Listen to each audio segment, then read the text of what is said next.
Welcome to the Sounds of Chicago podcast, brought to you by the Chicago Music Guide. Hello, my name is Mark, and this is a podcast dedicated to the vibrant local Chicago music scene. Chicago has a very storied history when it comes to music, and we want to capture part of that. We're going to talk to local artists in order to capture the feeling of the local thriving scene. Today, I'll be talking to an artist that describes his career as a Mount Rushmore of endeavors.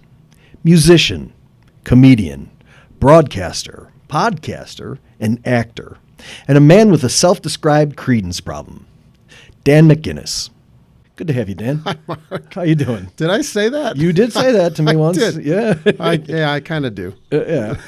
And a slight Neil Diamond problem, too. Okay. And Ween, but whatever. Sure. So, first question I got to ask you, it's a cliched question, but it's a necessary one. Did you grow up in a musical household, and how did you start on a path in music? Thanks. Yeah, and thanks for having me, by the way. Mm-hmm. It's a pleasure. Yeah, my mother sang and played piano in church. You know, a lot of people, have that kind of upbringing. We had a piano in our house, but it was like forbidden, like for me to you were afraid, and I wish that wasn't the case because music is so, rewarding. My father was a singer. He sang in Dublin. He's from Dublin, Ireland. Oh, okay. So he came to America when he was 20.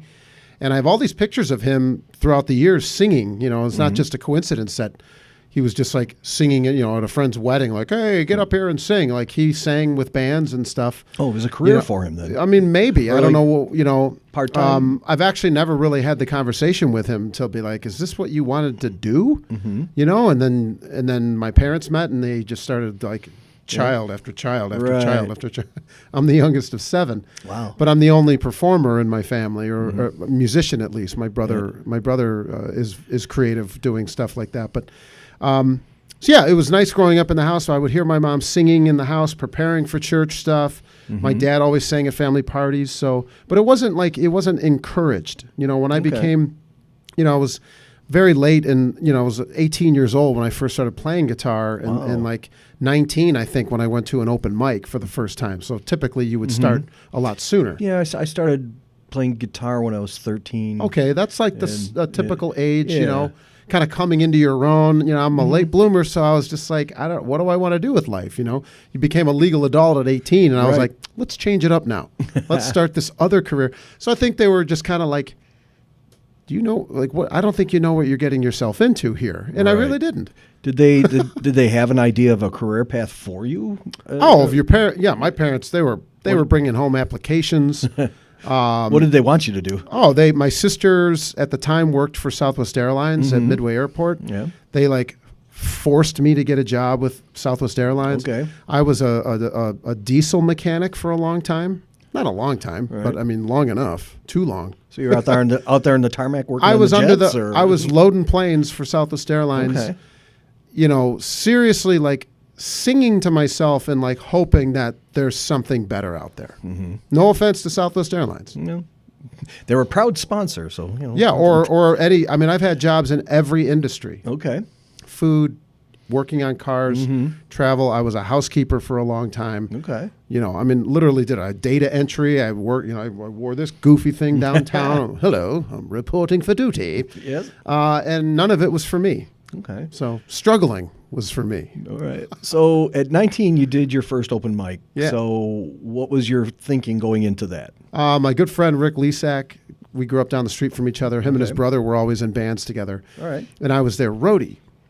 So, we hung out all the time, and he's like, hey, man, if you want to make a few bucks, I think we got paid $30. Ooh. I mean, when you're 18 That's a lot. or 19, you're in the bars, you're setting up for the shows.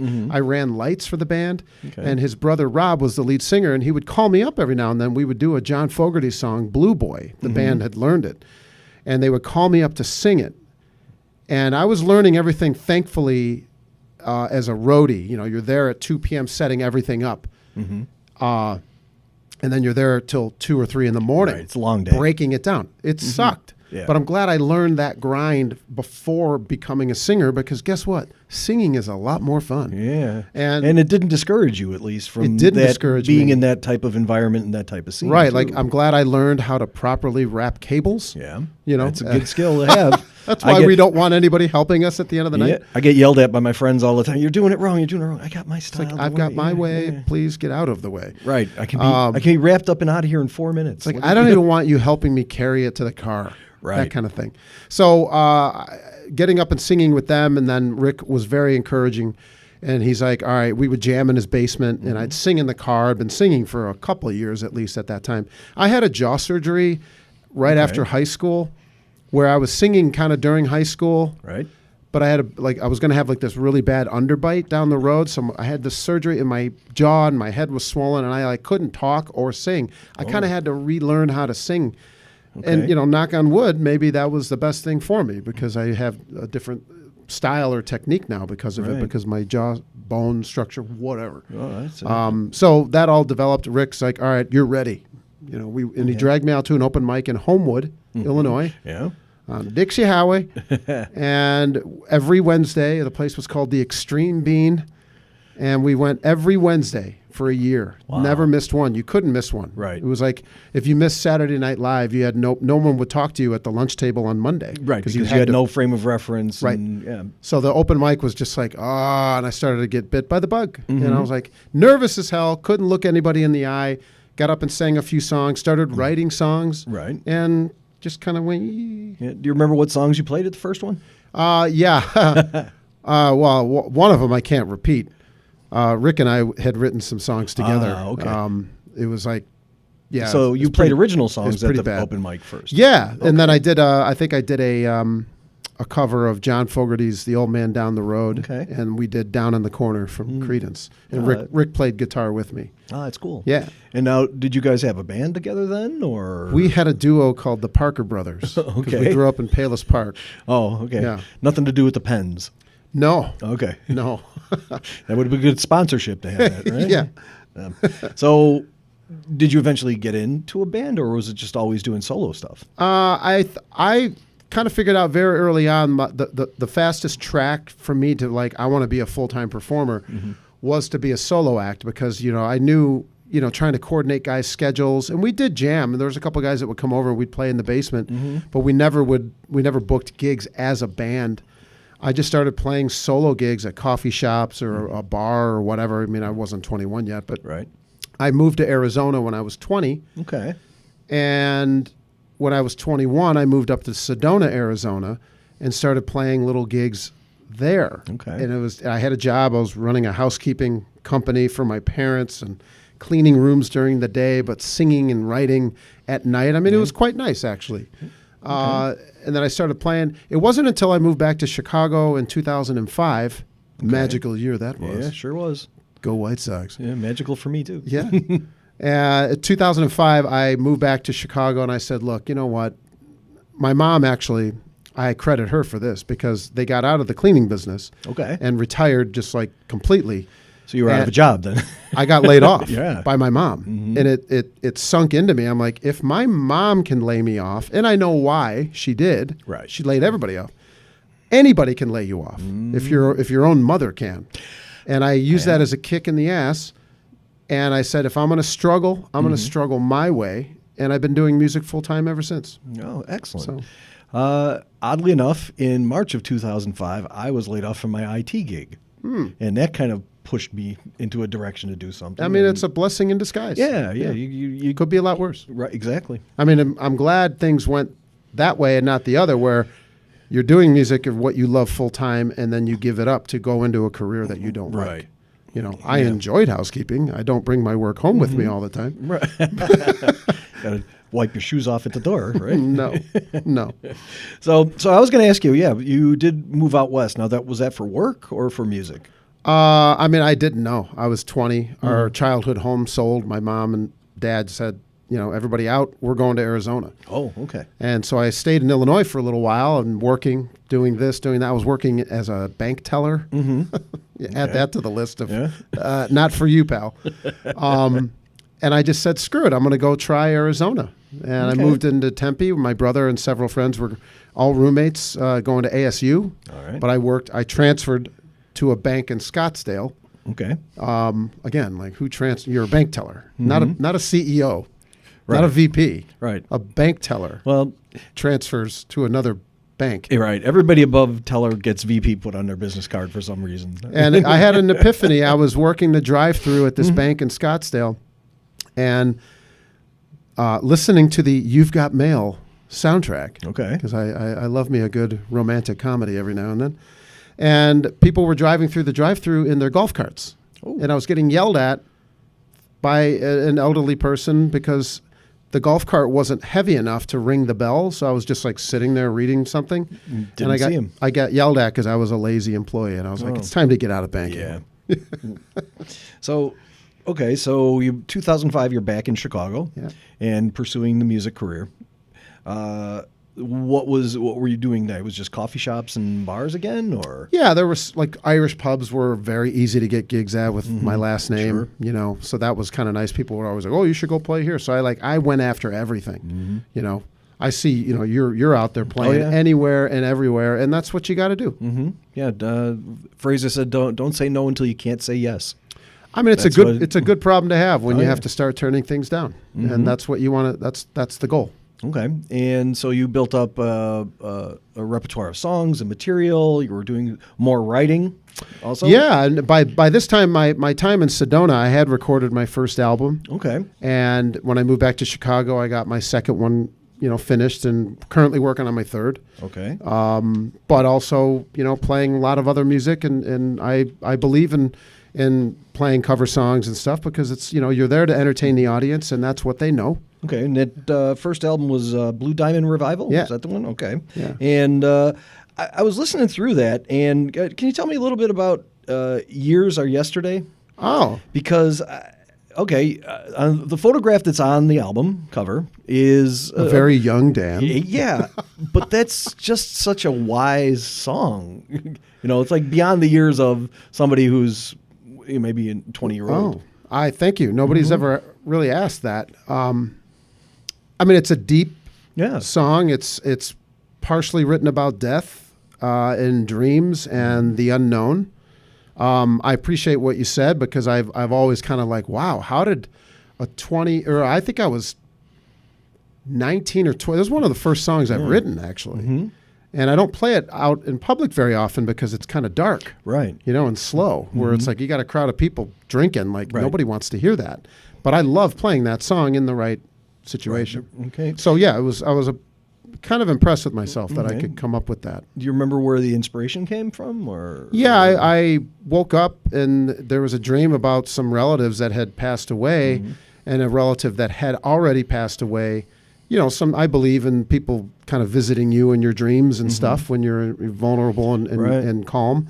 And that's kind of what happened. And I woke up and, everybody talks about like, oh, like the years are flying by or, yesteryear, all that throwback stuff. So I just kind of combined years are yesterdays, meaning we are our past and we are who we are up to this point in life. All of our experiences, people we've met, people you've dated or places you've lived, jobs you've had, have all made you up to be who you are up to this moment in order to be your best self. Yeah. And I tried to cram it all into that song. And it works. Thanks. It works very well. Thanks. So, and then another one, kind of maybe the opposite direction, is That Girl Could Kiss.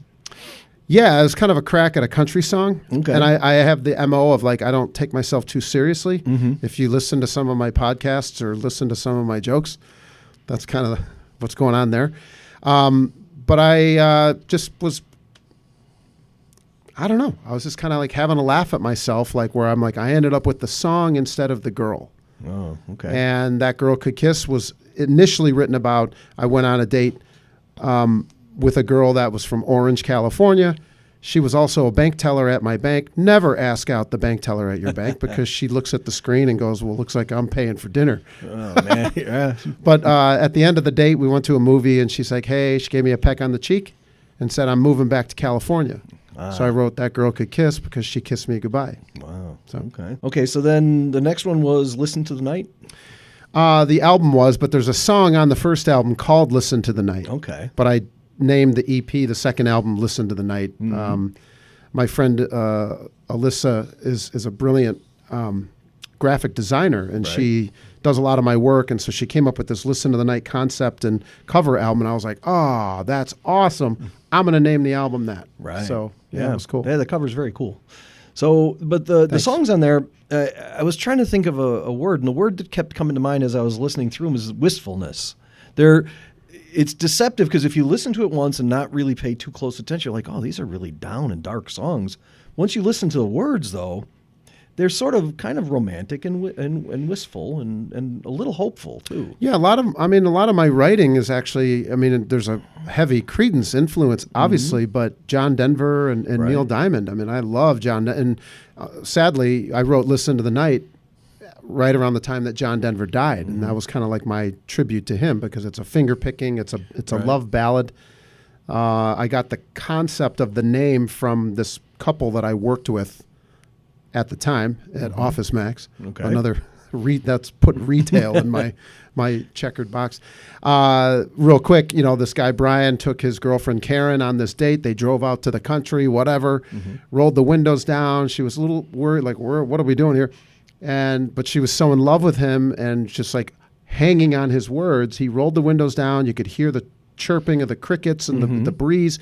And he just said to her, "Listen to the night." Okay. And she was telling me this at work the next day and how she melted. And I was like, okay, I'm going to use that as a song title. Right. Well, So that's where that you went. get your songwriter's antennas up all the time. Yeah. You got to. When We're you're doing open that to stuff. everything. Yep. Yeah. Absolutely. Okay, so there's a song "Somehow," and that kind of, to me, sets the tone for the rest of the songs. Yeah, thanks. That's another love, hopeful, I at my age in my life and stuff, like, I don't shy away from like, I'm a hopeless romantic, I love a good peck on the cheek in a funny movie every now and then. So I was actually walking around a Kroger grocery store Okay. when I came up with the first line. I think it's the first line, like, I don't even know what the first line is. Do you see the moon I see? And when the evening comes, do you think of me? Okay. Weird place to come up with that. Yeah. And, just kind of like, just things that I would want to say. I'm very shy, believe it or not. I have no problem getting up in front of huge crowds of people, but like one-on-one in an intimate setting or the initial setting, things that I would want to say to somebody, it's easier to do it through song. Sure. Yeah, most or quite a few artists are introverts. I mean, when it comes down to it. So then we bump up to Louisiana, which is, I gotta say, it's really catchy. It's one of my favorite songs. Thanks. I like that you hit right away with the cold open with the chorus. 'Cause, Yeah. I'm a pop guy, so I like Yeah, that that's kind of a stuff. throwback to, I like the Beatles did that a lot, yeah. and so I was just like, meh, So is that about the state of Louisiana, or is it about No, a person? it was, wait for it. It was about a girl. Okay. Yeah. Down the street, one of my mentors and one of my favorite people on earth, he's a veterinarian, but he had 3 daughters. And so I was down there cutting the grass, helping him with projects. He needed a couch moved. A lot of times he just needed another guy around. And I was his daughter's age. Okay. And so I would go over there and help him. Dr. Fleming, John Fleming, he's retired now, but he was a veterinarian and just took care of our pets forever. Just a beautiful human being, and the entire family I'm very close with. Anyway, we'd be sitting around like having lunch, and in front of his daughter, Anna, he would say like, "When are you going to start dating Danny? I really want you to go out with him." And I'm like, and I look at him like, I swear to God, I didn't say a word to him. I don't know where he's getting this. It's rare that like a father wants their daughter to go out with a guy. It's usually Right. like, stay away from my daughter. So it was just one of those like childhood crushes that it's fun to look back, and she's got a wonderful family now and everything. So it's just a fun song about a, crush, I guess. I really don't know how else to put it. Yeah, it's good. Well, where'd you record that? Good question. Oh, my friend's studio in Frankfort, Illinois, Okay. Off the Tracks recording. Yeah, okay, that's a good. And who was the backing band for you on that? We had my buddy Joe Kunkel, longtime drummer, God rest his soul. We lost him last fall. And on bass was my friend Bill Furlong. Okay. And I did all the rest with the guitars and stuff. Oh, Yeah. very cool. Now, where does the Creedence band come into, and the Creedence Clearwater Revisited come into Okay, well, the picture? for a long time, I was the lead singer. I mean, I still am. I never got fired. Lead singer for Creedence Clearwater Revisited, featuring Stu Cook and Doug Cosmo Clifford from Creedence Clearwater Revival. Mm-hmm. And when they retired during COVID from touring, Kurt Griffey and I in the band, he's the lead guitar player for Revisited as well, and we decided to start a new band called Revisiting Creedence. So since the pandemic, we've been touring around doing that. Okay. And so how did you get the call for to be a part of that? February 22nd. Well, day after my birthday. 2008. I was sitting at home, and up to this point in 2008, I had been emailing and back and forth with Stu Cook for like a couple of years. I went to see Creedence Revisited in '96 at the Rosemont Theater. Okay. And I didn't know much about the band. I didn't know, John Fogerty, Tom Fogerty. I knew one of them had passed away. It was Tom Fogerty. John is off doing his solo thing. So when I looked up on stage, I was like, well, that's not John Fogerty. Mm-hmm. Maybe he's the one that died. Okay. But I thought very early on, and I had I hadn't even started playing guitar yet at this point. Wow. Maybe was singing a little bit. Mm-hmm. And I was like, if they can get on stage with that guy, what happens if something happens to him? Right. So I started like woodshedding, listening and Creedence, and I was already a big fan, but like I started to like learning it with purpose. Like deep dive. Yeah. Deep dive, yeah. So like singing in the car, like, inflections and this and that. So when I had moved back to Chicago in 2005, I met this other dude and we started like a Creedence tribute band. Okay. And meanwhile, sending it to Stu and trying to like, hey, plant the little seed in his ear about, hey, if you ever need somebody, I'm here. Let me know. Right. And it took a couple of years for them to back and forth, where out of the blue, he called me in 2008 and said, hey, we need you in Houston. Drop everything and go. Yeah. So put me in, coach. Yeah. Well. So now, was there any hesitation to do it, or, what was... Oh, I mean, they, before we even agreed on like price or anything, I didn't care about any of that. Stu Cook was calling me saying, we need you to sing. Okay. And it was going to be for the next night. They just wanted to get me to Houston. So I'm pacing in my apartment with excitement, of course, because I didn't, you dream about it, but you don't ever think the phone's going to ring and be like, hey, it's Stu. We need you in Houston. Please hurry. While talking to him, I had an email of my flight 4 hours from that moment. Wow. I was like, okay. It's reality like a freight train. What songs are we doing? And I said, well, there's 2 or 3 songs that I've just never done. Right. And he goes, we'll go over those in sound check. Don't worry about it. No rehearsal, nothing. Wow. And, what guitar should I bring? What should I wear? And, and then at the very end, he's like, how much do you want? And I'm like, I don't believe this. Nothing. I'll do it for free. I would have. I'll pay you. I would have. Yeah. Yeah. I have paid them by buying their albums for so long. Absolutely. Just kidding. So, yeah, it was just, I was a nervous wreck. Mm-hmm. We went to lunch early the next day, and they're like, look, we could tell you're nervous. They were great. They were like, but you wouldn't be here if we didn't think you deserved it, or you could be. We're here to have fun. They did everything possible. We had a great sound check. Mm-hmm. Everything felt nice. It was an incredible experience. I got a DVD of it. Oh, wow. For reference. They're like, just hang on to this versions, arrangements, this and that. I never thought it would happen again. Okay. I was like, this is great. Deer in headlights, amazing moment. Now, previous to that point, you were playing Irish pubs and whatnot, and then you step into this room. What was the size of the room? It was a private event at a really cool music venue called Warehouse Live in Houston. Okay. For my first show. Oddly enough, my 100th show with Creedence was also in Houston. Okay. It's kind of cool. Sadly, the day that Tom Petty died. Oh, man. So we were all kind of glum about that. But it was like, I think maybe 2,000 people. Okay. But it was awesome. Okay. It was a perfect, hey, let's try out this new guy. The singer was sick. Mm-hmm. They just sent him home like, look, it's a private gig. We'll just bring in this other dude. Right. Which. So it was a live audition, so it worked out, and you passed. So I think so. So then when was the first gig for paying customers? That would have been later that year. Okay. That was February, the first one. The last one was October in Indiana, Pennsylvania, near Pittsburgh. Right. I was just Performing Arts Center, and it was great. It was their last show of the year, actually.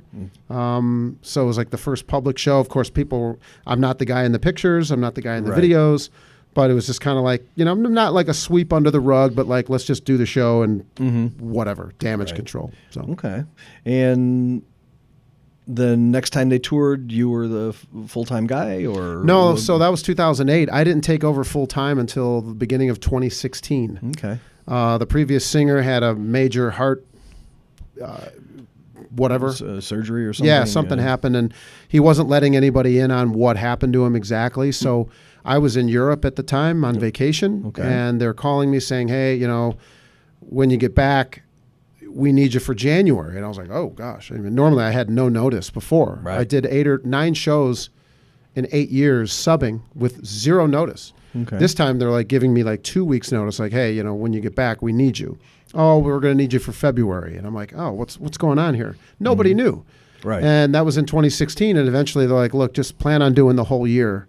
And then it came out that he couldn't return. And then I was just, boom. You were slotted in then. Permanent singer. And I actually, I found out at the end of the year, on my way to my 20-year high school reunion. Okay. Stu Cook called me and said, hey, congratulations. You're the last singer we're ever going to be on stage with. And, wow. Tremendous moment, obviously. So, I walked in to my high school reunion. Of course, nobody knew. I knew. Right. So it was just a nice, kind of a weird, I didn't play music in high school, and I'm finding this out, my dream come true with a high school thing. With the people around who were with you in high school. And yeah, it's like that Toby Keith song. How do you like me now? So now you're playing these, I would describe them as beloved evergreen songs. What's it like getting the audience feedback from these things and playing these songs? And you've played countless countries now, right? With this? Yeah, thankfully. We're very grateful for that. I've gone to places where I never thought in a million years I would go. New Zealand and South America and whatever. Texas. No, I'm just kidding. And the reception in South America is the same as... It's insane. Really? Like the Rolling Stones and Creedence are like huge. Everything down there. And they have good taste. And I met a Brazilian guy once who also told me that Bob Dylan is pretty. Oh, sure. Oh, yeah. I mean, like, I don't mean to say like, I speak for them. Right. But just, you go down there and they're just like, they just go nuts for the Creedence music. So half the battle is done for you. The music is well known anywhere you go. Right. Iowa, Brazil, it doesn't matter. So that's the fun part. They already know the words, so they're singing along with you, which is a compliment no matter what. Right. The songs are great. You're playing with 2 of your musical idols, rock and roll Hall of Famers, and you're like, I mean, pinch me, honestly. It doesn't get any better than that. Okay, so you said Brazil or South America, right? Mm-hmm. New Zealand? New Zealand. Long flight. Yeah, few of them. Yeah. That was a long day. Where else? I mean, we've been to Chile, Argentina, Brazil, Ecuador. Okay. We actually had a tour, another South American tour booked, and then the pandemic hit, Right. But revisiting Creedence we're touring Brazil in November. Oh, wow. Yeah, so we're very, very excited about that. Mm-hmm. So that'll be cool. I see you guys had some European dates, or?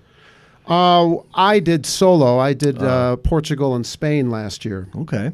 Which was awesome. But we've done Canada and all over the U.S. obviously, and I'm trying not to leave anything out, but right, we've done the Bahamas and stuff like that. Yeah, so. Okay. And as a touring act, then also, I'm sure you've crossed paths with any other artists and that. And so, ever been starstruck by meeting anybody? Yeah, I mean, we've worked with, you meet Huey Lewis, and we toured New Zealand with Billy Idol and George Thorogood. Okay. And Smash Mouth, my good friends ever since.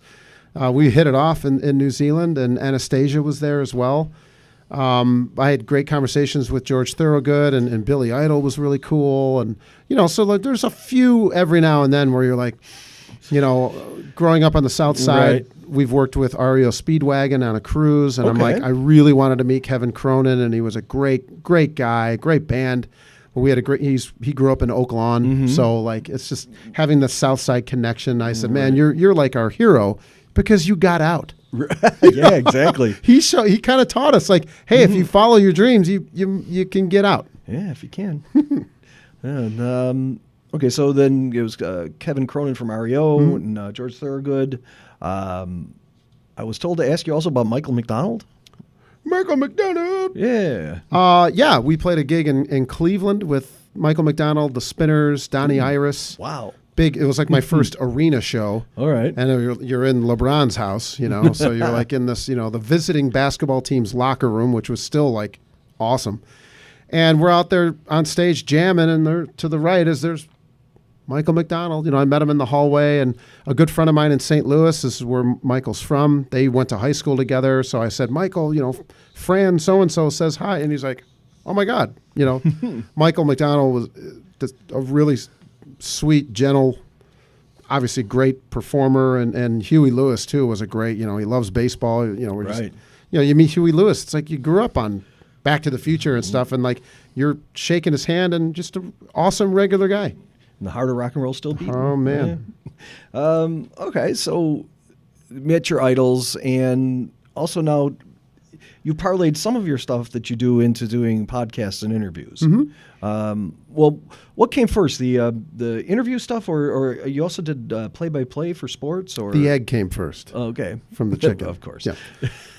But the sports broadcasting, or long before music was ever, you know, we grew up watching MTV. Like that was just not real. Right. Like that's a fantasy world.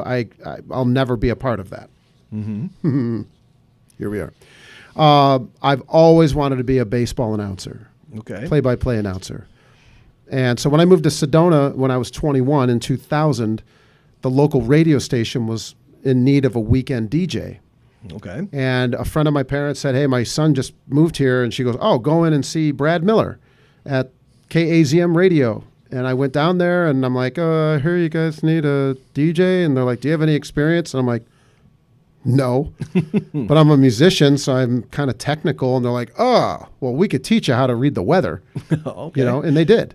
And dream come true number one. I got a job as a radio DJ without a degree. You wouldn't do that here in Chicago. Right. And I was, for 4.5 years, I was a radio DJ, reading news, sports, this and that.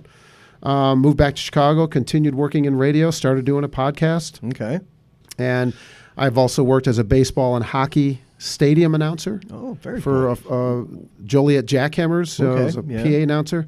Rapid City Rush when I lived in the Black Hills. I worked at a country station there. So I've dabbled in broadcasting for almost 25 years too. So it's another passion of mine on the Mount Rushmore that you mentioned.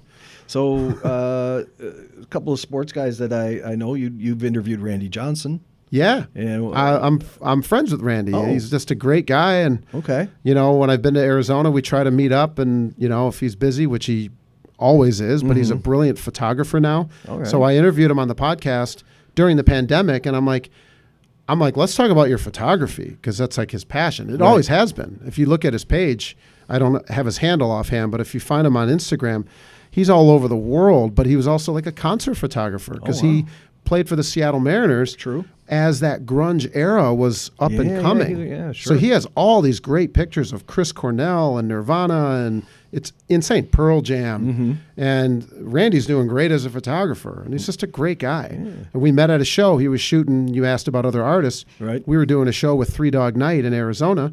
And he was on the side of the stage taking pictures of Three Dog Night, and he comes walking up to me, and he's like, oh, I'm really looking forward to hearing you. I'm like, let's back up. You're what? Well, and also shaking like this. No? And I'm like, and I'm a left-hander too. And I pitched, and he was our idol because he's the greatest left-handed pitcher of all time. And I'm like, hi, you starstruck? Yeah, for sure. And gives me his phone number. We're having a drink after the show backstage. My brothers all were there, and I'm like, guys, get backstage. What's up? I'm like, just get back here right now. And they were like, oh my God, Dan's talking to Randy Johnson. Right. And I did a podcast with him, and I keep in touch with him. He's great. Oh, that's fantastic. And so random. You had a chance to interview on your podcast Stanley Cup winning hockey goalie Scott Darling. Yeah, recently. And that's another buddy of mine. Lamont's own. Lamont's pride, yeah. And I was on my way home, and I stopped for a burger and a beer at a place near my apartment in the city, and he comes in and sits down next to me, and I guess he had just had a pickup league game or something, and we're chatting it up, and he goes, yeah, I used to play for the Blackhawks. And I was like, first thing I said to him was Newport News, Virginia. All right. And I played a gig with Creedence there. And Scott spent time in Newport News and lived out there. And he's like, how the hell do you know about Newport News? I was like, well, I knew that you are sort of from there, but you're from Lamont. Right. And we just hit it off that day. And I was like, hey, I do a podcast. And he was working for NBC doing the pre and post games for the Blackhawks at the time. So he was super busy. And then oddly enough, like a year later, last summer, I ran into him in Lisbon, Portugal. Wow. Like, huh? That's pretty random. Totally and, random. The podcast, Danimal Planet, which is a great name. Thanks. I love it. I actually, you know what? The next time you talk to Scott, when I was living overseas, I was with a female friend, and we were watching the game, and he pulls his mask off, and she fell in love with him. And so he's Too bad for you. He's got a girlfriend in Shanghai because those eyes were just shining, and the red hair, and he's an awesome guy. I mean, he's doing comedy now. Yeah, I was going to ask you about that. Life after winning a Stanley Cup. You know, you've reached the top of the mountain as a goalie, and now he's going after something he's always wanted to do, and he's crushing it. He's awesome. Okay. I've been to a few of his shows, and I just love watching him. He's tall and funny and. So, and now, did he push you towards stand-up, or how now? Because you're doing stand-up comedy now too. Yeah. Okay. I've under the name Dan McCartney. Apparently, from what I hear. Apparently, I mean, as a host at an open mic, you should at least get the performer's name right. Everybody thought I put him up to that. I was like, no, that just happened on my way to the mic. I'm like, I identify as me. Yeah, that was a great comeback. Thanks. I used to go to comedy open mics when I was like 18 or 19. Sinise's Barrel of Laughs in Chicago Ridge. Okay. Wanting to get up and do it. I've wanted to do it for, as the Irish would say, umpteen years. And I just never, I have the guts to get up and do anything. And I've never struggled with that. But for some reason, I was like, this isn't the time.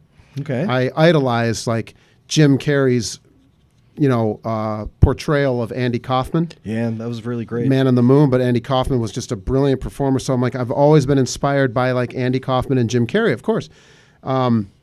Wanting to get up, but it's you can't just say, oh, I'm going to be a comedian, or I'm a comedian. And the first thing out of their mouth is, well, make me laugh. And then I say to them, give me a mirror. Nice. Yeah. And it's it's hard to tell somebody, oh, I'm a comedian. Yeah, be funny. Yeah. And that's what they want. Make me a bicycle clown. Yeah, exactly. So I just got to the point earlier this year, end of January. I said, enough is enough. I'm going to do it. And I've been working on my material for several years, trying it in between songs on stage. Some of these things I knew would work because they've been working. Right. But I didn't know without the guitar. Okay. You're naked. If you're bombing, it's a lonely world. With music, you can break jump into the next song. You can jump into the next song. You're never mind that joke. Here's...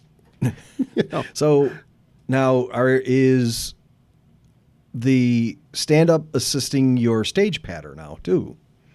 Well, in certain shows, I have to watch what I say now. Oh, of course. This is not open mic. But no, I interject, try to, some humor stuff with the Revisiting Creedence shows. With Creedence Clearwater Revisited, Stu Cook was doing most of the talking to the crowd. Now, I introduced several songs and would throw in little things and whatnot. But, Stu was Stu, and he would talk about the history of the band, and Cosmo would get up and do that. Now with us, Kurt kind of just sits back, and I do all the explaining and telling stories of songs and our experiences traveling with them.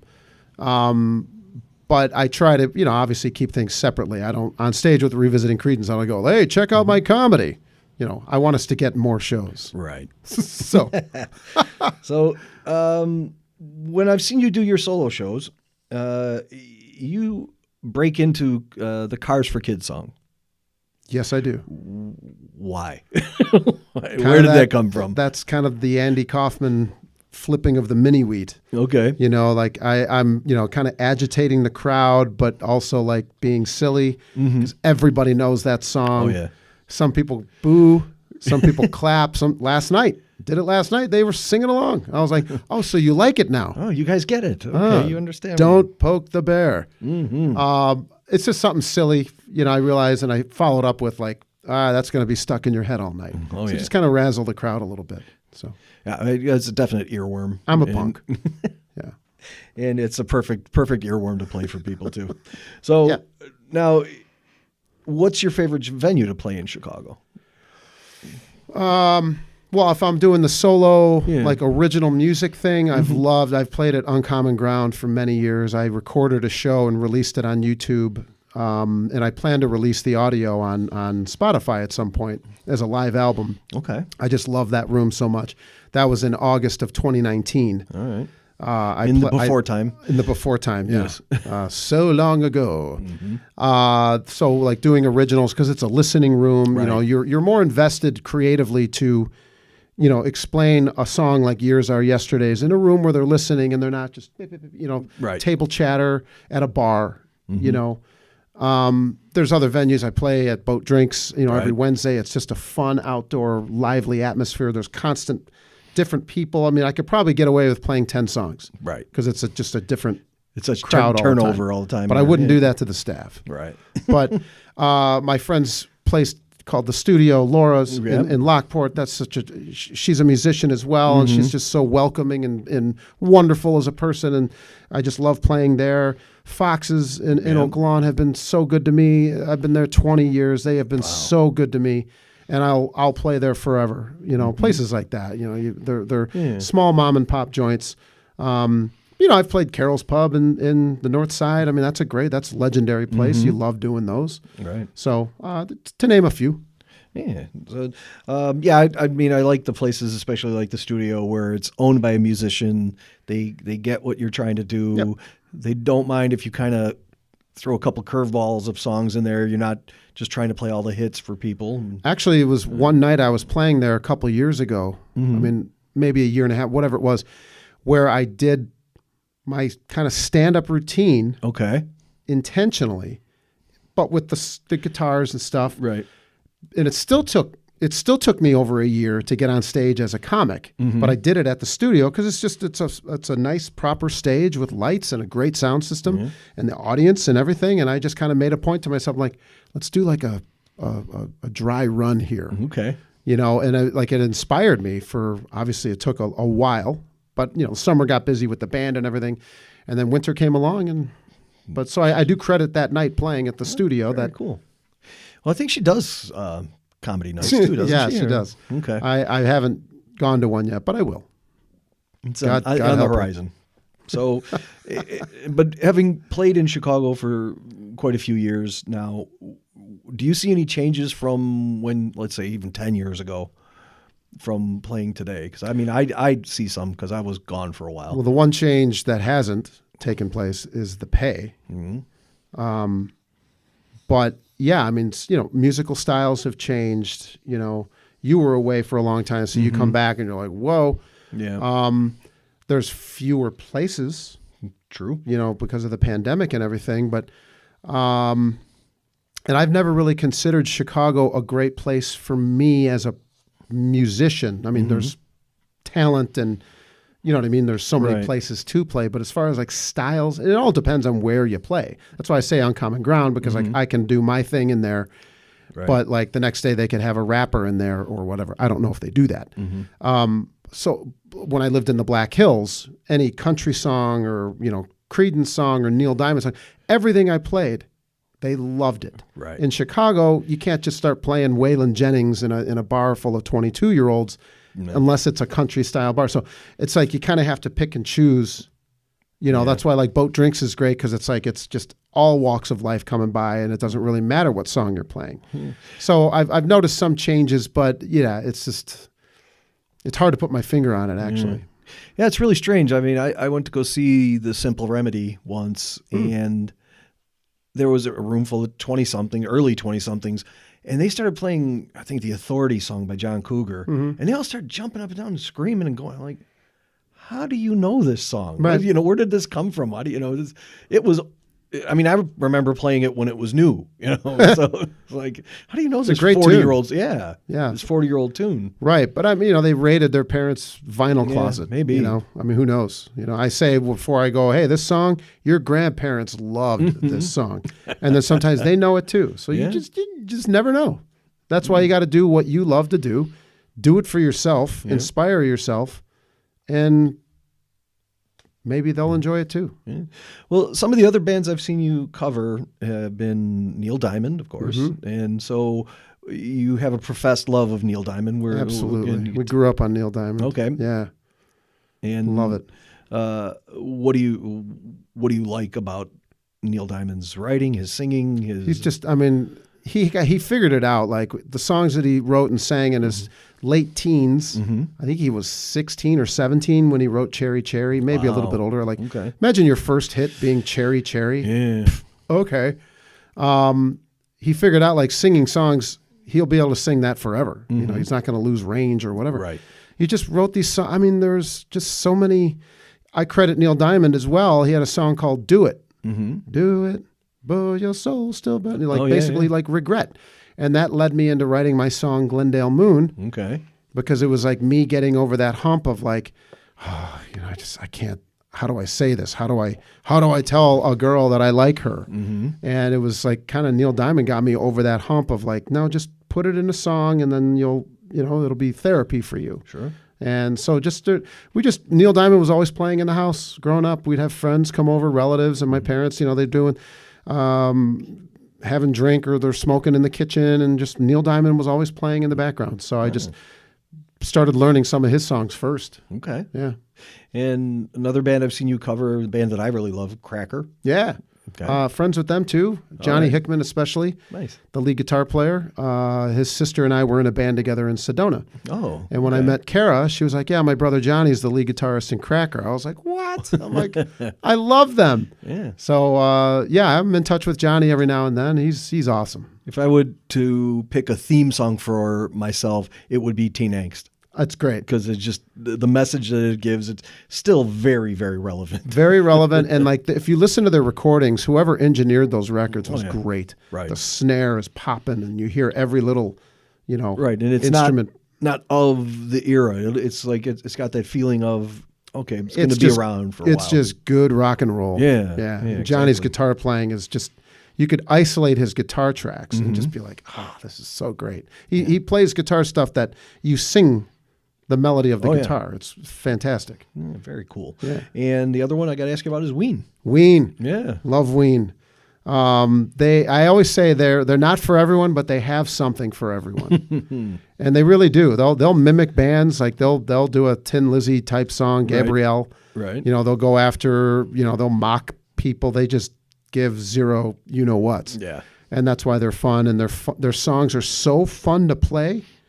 And they match well. They gel well with Creedence stuff. So when I do my Dan McGuinness band locally or wherever, we do Creedence, we do Ween, and we do my songs. Yeah. Somebody will request something else. Every now and then we'll do other covers and stuff. But those are my big big two, Creedence and Ween. Creedence and Ween. Yeah. So, okay, well, I also got to ask you, the Dan McGuinness band, can we put our money together and can we possibly clone Pat Kiner?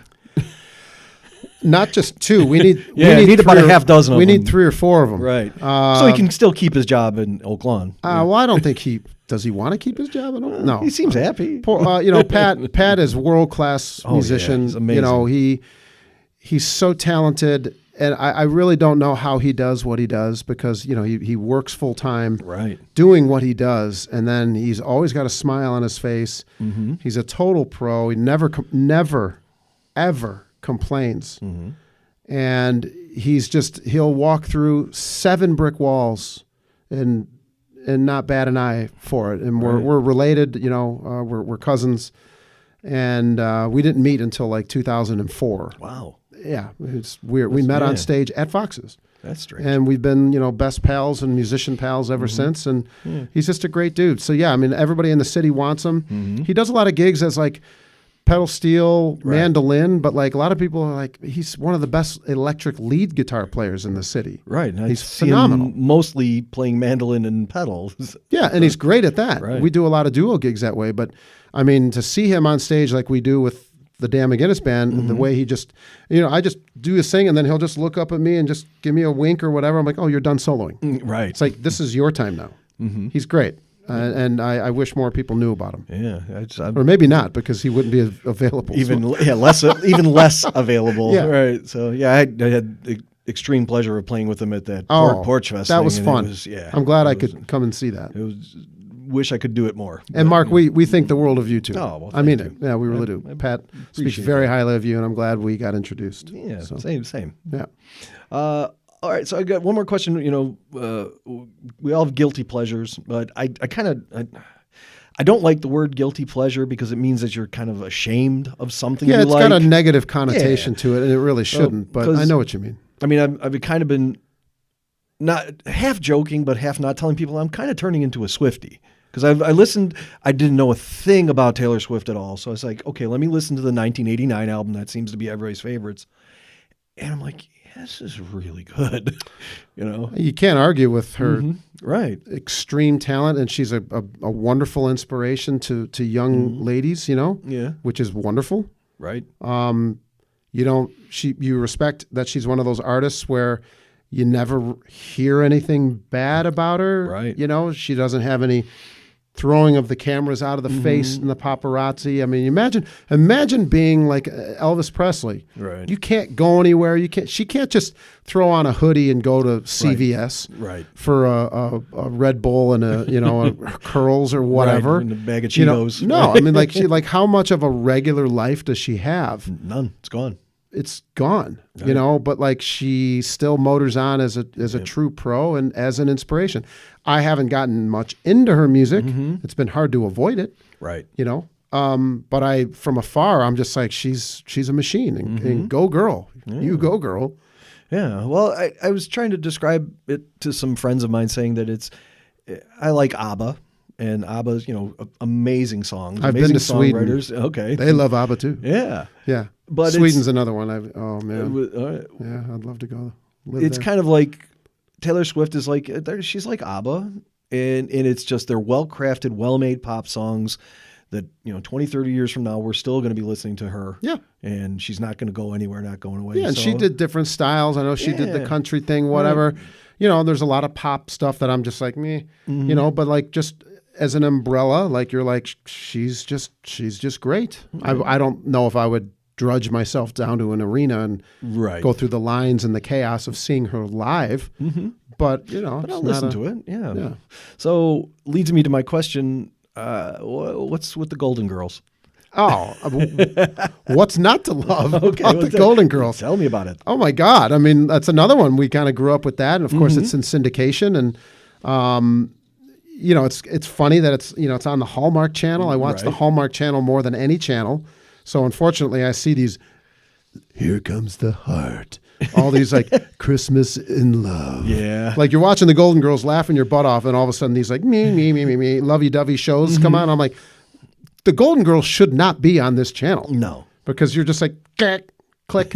But I just, it's like cliche, oh, you love B. Arthur, just, she was on that show Maude before, so she was already a huge star. Betty White. I mean, the four of them were so perfectly casted and crafted together, the chemistry that they had, a show at that time of all females, and you look like George Clooney was on that show, and all these up and coming male actors, but they're just absolutely hilarious, ahead of their time, and I not that I can't relate to it, I just love it. Yeah. And Betty White was she Sue Ann Niven on Mary Tyler? Was Sue Ann? She might have been. Okay, yeah, because she was.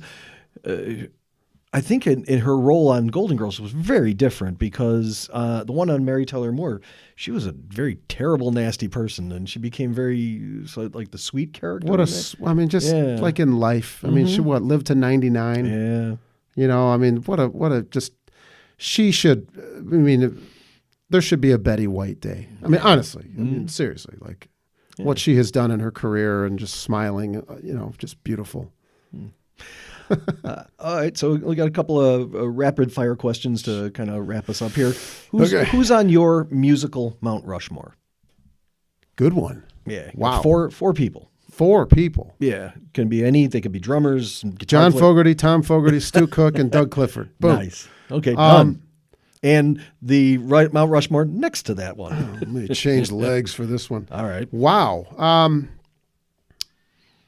All right. Let me exclude any Creedence reference. I would definitely put Neil Diamond on there. Okay. Honorable mention. I mean, obviously Bob Dylan. Sure. There's so many inspirations as a writer. Does it have to be just music? No. I mean, It's all yours. I know this is, potentially controversial, but he makes absolutely amazing movies. I would say either Tom Cruise or Tom Hanks. Okay. As an actor. As a broadcaster, I would put Vin Scully. Okay. Because my first dream was to be a play-by-play announcer, and he did it for 65 years by himself, which is unheard of. So is that 4? That's 3. That's and 3. Then, so I got Neil Diamond on there. Probably Andy Kaufman. Okay. Just as that like wild, I don't care what you think. I'm just going to do whatever. Andy Kaufman purely entertained himself. Oh, yeah. And I'll bring Neil Diamond into that because Larry King asked Neil Diamond once, like, who are you doing this for? And he said, well, me. Right. He's like, you have to enjoy what you're doing first in order for other people to if you're just checking it out or, phoning it in and you're just like doing what you think the audience wants, you're toast. And on that subject, let me back. I will put Tony Robbins. Okay. Tony Robbins. I'm very big on advocating mental health and, going after what you love. Going back to my conversation earlier about my family. You should work here. Do this. Don't be a musician. Not that my family wasn't supportive. They of course are, and have been for many years, and I love them for that. But it was a struggle early on because, we know what's best for you. And I'm like, well, that's what I love about life. I will figure that out. Right. So, and Tony Robbins, I've read his books and listened to some of his talks, and he's just like, hey, you have the tools to figure out what makes you happy. I've never taken a singing lesson, never taken a guitar lesson. I just like, hey, the power comes from within. Right. And you figured it out. Yeah. Yeah. Where's your go-to place for beef sandwich?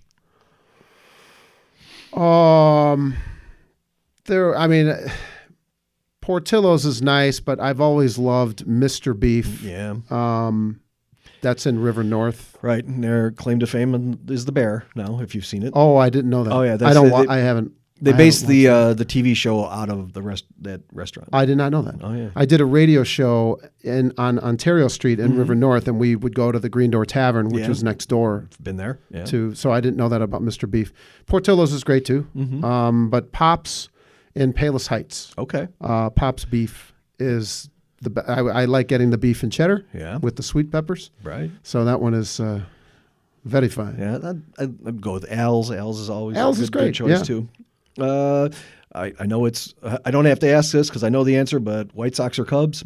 White Sox. Okay. And that's what when I met Kevin Cronin, I said, Kevin, Cubs or White Sox? He's like, White Sox, baby. Nice. They're slowly killing us, but well, we'll better luck next year, right? Sears Tower or John Hancock for best city view? Hancock. Okay, why is that? Well, I've been up in the what's the name of the lounge that closed? Oh, it was the 95th, I think. 95th Lounge or whatever, and I was up there only one time, and I quickly was like, this is great. Okay. I worked in the Sears Tower. I've been on the observation deck. You get friends or family that come to town. You take them up there, and you do the lift thing. You're standing over the glass, and yay. Okay. But I've had such limited experiences in the Hancock that when I first went up there, and plus the Hancock didn't change its name to some BS that nobody ever calls it. So, best Chicago beach? I'm not much of a beach guy. Okay. I thoroughly, you go sit on the beach. It's very nice. I haven't done that in quite some time. I often say, if you want a 6-pack, go to the beach. If you want to enjoy a 6-pack, hang out with me. There you go. I would say, if you're going Chicago, it's say Oak Street or North Avenue. Okay. Yeah. All right. So now, pick a number from 1 to 10. 7, because 34 is my favorite number. Okay. Would you rather never have to sleep again or never have to eat again?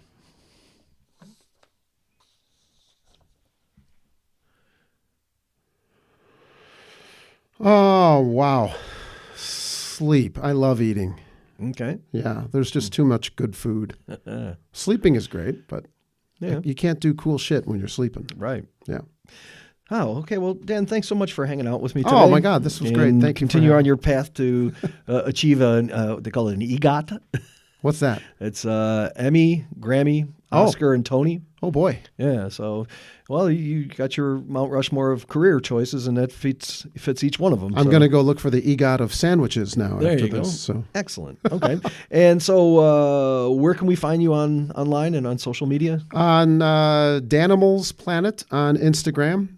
dannodoescomedy on Instagram. Revisiting _Creedence on Instagram. I'm on YouTube, all the other social media sites, danmcguinnessmedia.com. Okay. So, and anything else to plug? No. No? Excellent. Okay. Well, Dan, thank you so much. Thank you, Mark. And we were visiting with the fabulous and fantastic Dan McGuinness.